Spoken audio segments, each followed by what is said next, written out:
probably experienced having comprehensive material that was given to you by your teacher, and you struggle to find important information for you to study. This is one of the problems students are facing right now. But what if I tell you that there will be a solution for that? A pleasant day to everyone.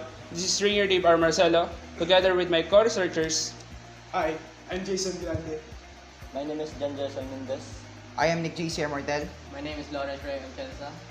And we'll be presenting our study entitled Enhancing Study Efficiency, Optimizing the Review Process to Overcome the Students' Challenges with Large Content of Study Material.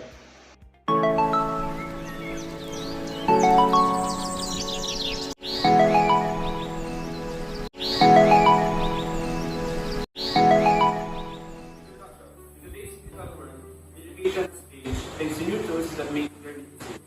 One of these tools is AI, like ChatGPT, that can summarize the content that you want to summarize. They help students solve their problems quickly by taking information from PDFs and PowerPoint slides. Before these tools, students had to manually pick out important stuff from their notes and textbooks, which took a lot of time. But these AI tools have limitations like the limit of words that you can type, which is not helpful if PDF or documents have long information. These tools can't really help. In education, the proliferation of study materials across various formats such as PDF, MS PowerPoint, and MS Word presents a formidable challenge to students striving for academic success. This was according to Smith and Johnson in 2020. But even though this tool seems helpful, some people wonder if they really as good as teachers think the study guides made by these generators are as good as ones that they make themselves? And do students learn better using them? Memory retrieval, which is crucial cognitive activity during examination, is an active process that can alter the content, accessibility of stored memories. Although this testing effect often becomes visible only over time, it is potential relevance of educational practice as has been shown that memory retrieval fosters better retention than mere studying. However, this stress psychological response to potential threat that is quite common during examination as well as during the process of preparing for examinations may also affect the learning process and memory information in different ways, which in turn may mean that assessments can produce contradictory effects on these processes. This was according to the accumulation of extensive review materials often results in inefficiencies during exam preparations, impeding students' ability to focus, comprehend, and retain essential information effectively. By analyzing the multifaceted relationship between study materials, cognitive processes, and learning outcomes, this study seeks to elucidate the underlying mechanisms driving students' engagement, comprehension, and academic performance. This research aims to investigate the demographic characteristics of learners such as their academic year and gender distribution to understand better and diverse preferences and needs of students. Furthermore, it seeks to uncover the reasons behind students accumulating excessive review materials, aiming to lighten the burden of study resources. By examining the impact of streamlined study materials on the learning experience, the study intends to enhance students' focus, comprehension, and comfort during study sessions. Through a combination of empirical evidence, theoretical frameworks, and innovative technology, the research endeavors to improve the learning process for students in various educational settings. The project context will be presented by my co-researcher, Nick J. Sierra Martel. Nowadays, most students, specifically college students, use mobile phones, laptops, and other mobile devices to review their lessons. However, reading complex and lengthy study material can be challenging for students, especially those struggling with the English language.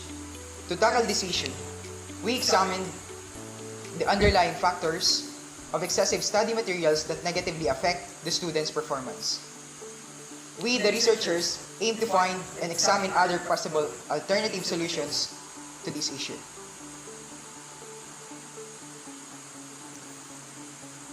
The next is the purpose and description of the project that will be tackled by Jason Mark Grande.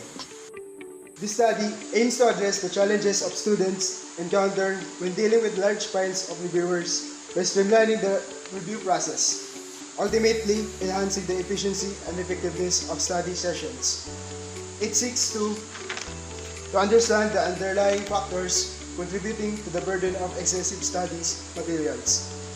This study focuses on simplifying the lesson by breaking down complex concepts into simpler and more understandable terms, leading to improved retention, comprehension, and overall learning outcomes.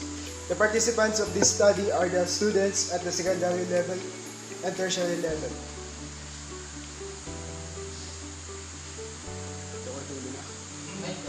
Objectives of the project.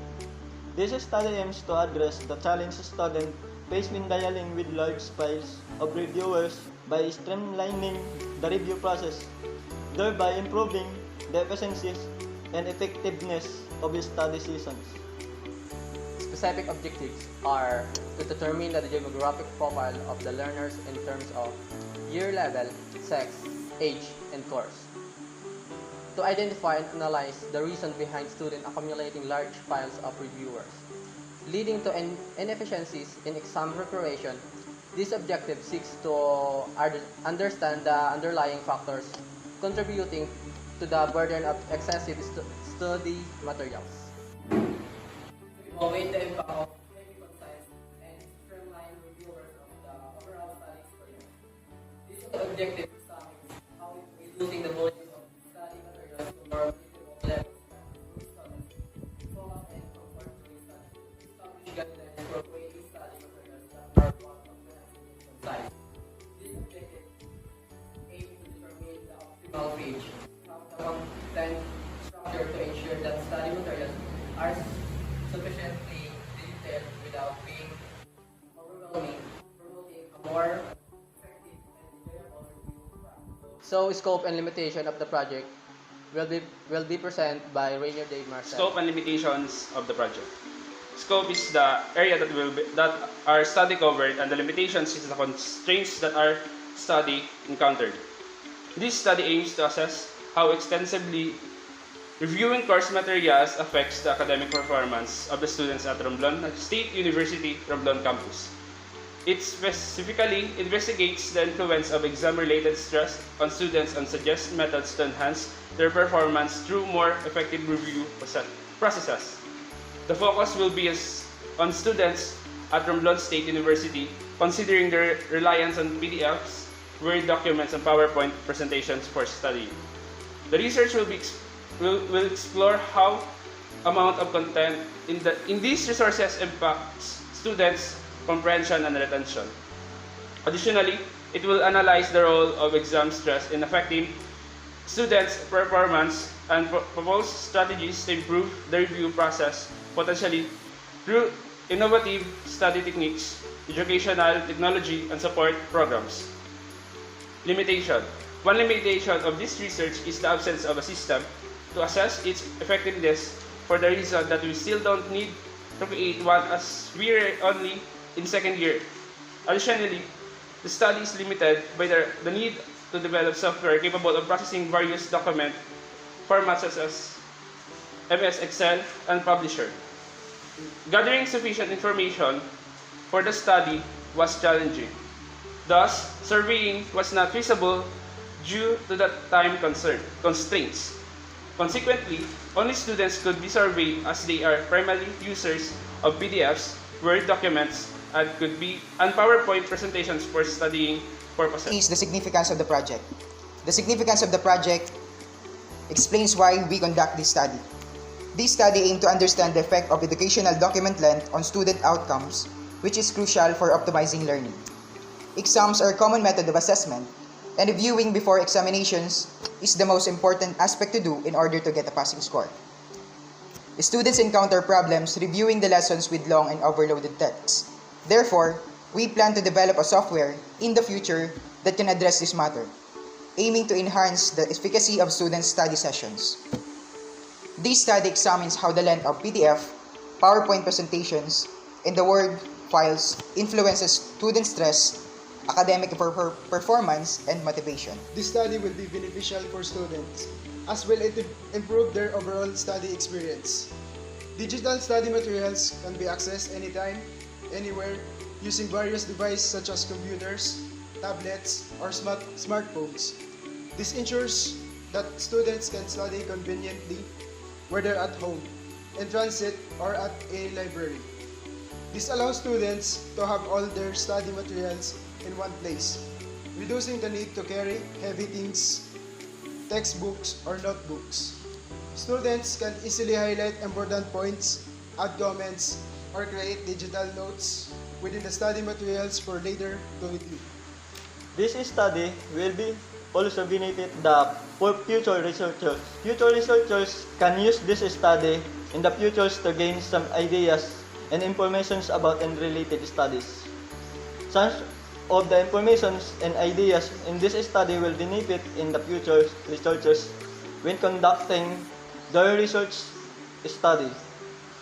This study will make approach to new insight that allows the conduct of studies. About study materials generator especially for students allow researchers to use this as a source of information in the future studies. AI right now is only capable of summarizing the text of information giving and also has limitations on the maximum text that can be summarized. And now let's proceed to Chapter 2 of the research, Review of Related Literature Foreign Studies. Institute of Educational Sciences, UNESCO 2023, Exam as a Source of Stress. How assessment may affect learning through stress. Retrieved from sourceportal.ibunesco.org, IBE Science of Learning Portal. This extensive research explores the complex connection between exams, stress, and learning outcomes. It examines how exam-induced stress influences students' cognitive function and emotional health, revealing the negative effects of high stress levels on memory retention and academic success. Next, Foreign Studies, Association for Psychological Science 2022, Enhancing Learning and Exam Preparation, retrieved from psychologicalscience.org, Psychological Science.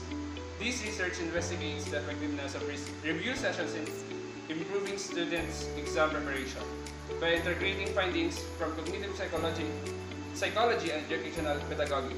The study reveals from structured review sessions, enhancing learning potentials and exam performance.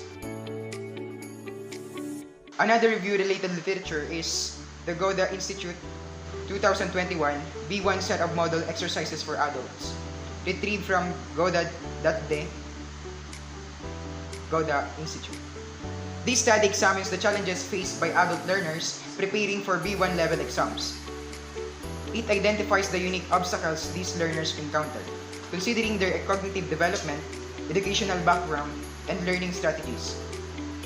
Through qualitative analysis and pedagogical insights, the research offers practical recommendations to address these challenges and improve exam preparation for adult learners. So, here are some local studies that we gathered.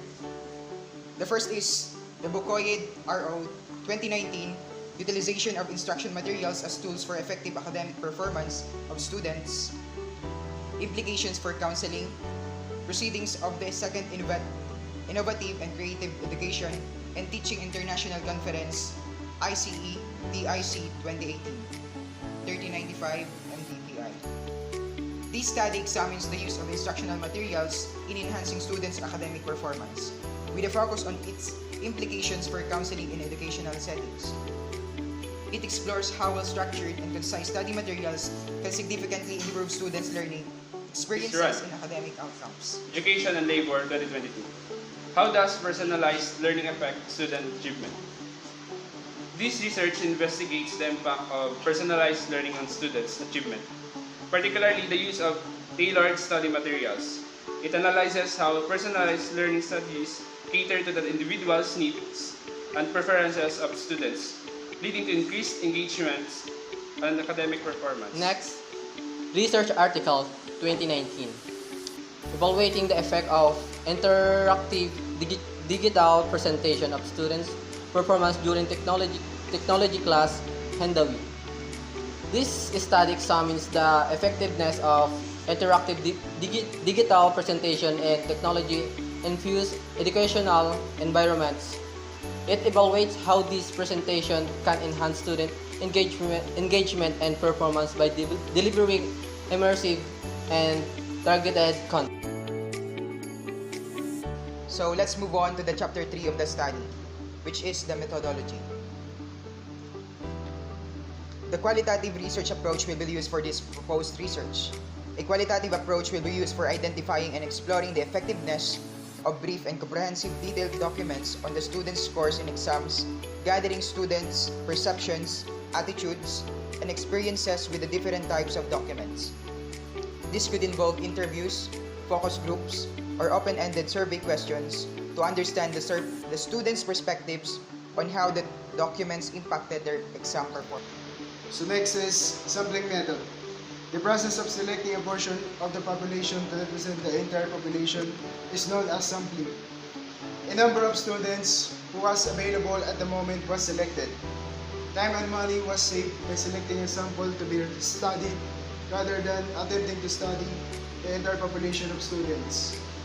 Obtaining data from the population of students as well as analyzing and interpreting vast amounts of data would have been impossible to accomplish within the time constraints and with the limited. A convenience sampling method will be used for conducting surveys. Convenience sampling methods involves using respondents who are convenient to the researchers. There is no pattern whatsoever in acquiring these respondents. They may be recruited merely asking people who are represented in the street, in a public building, or in a workplace. If we have enough time for conducting survey, convenience sampling method will be used as a student are not available. The next is the population and sample. The total number of students in Romblon State University is 1,982. Using the chart provided, the right number of students to be sampled is 525. The research study will investigate using a sample of 100 students from Romblon State University, Romblon campus. Next is data collection. To enhance study efficiency by optimizing the review process and helping students manage large volumes of feedback, which is information. We relied on secondary sources due to the time constraints. Our sample included students whose feedback and challenges were documented in 16 educational studies and academic forums. We analyzed qualitative data from academic articles, student blogs, and discussion forums, focusing on common themes related to feedback overload and study strategies.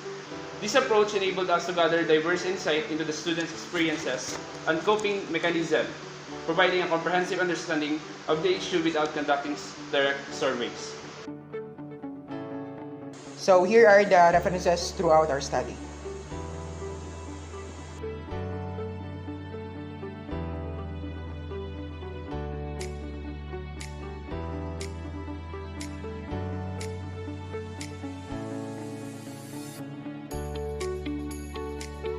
So that will be the end of our research discussion. Thank you for listening.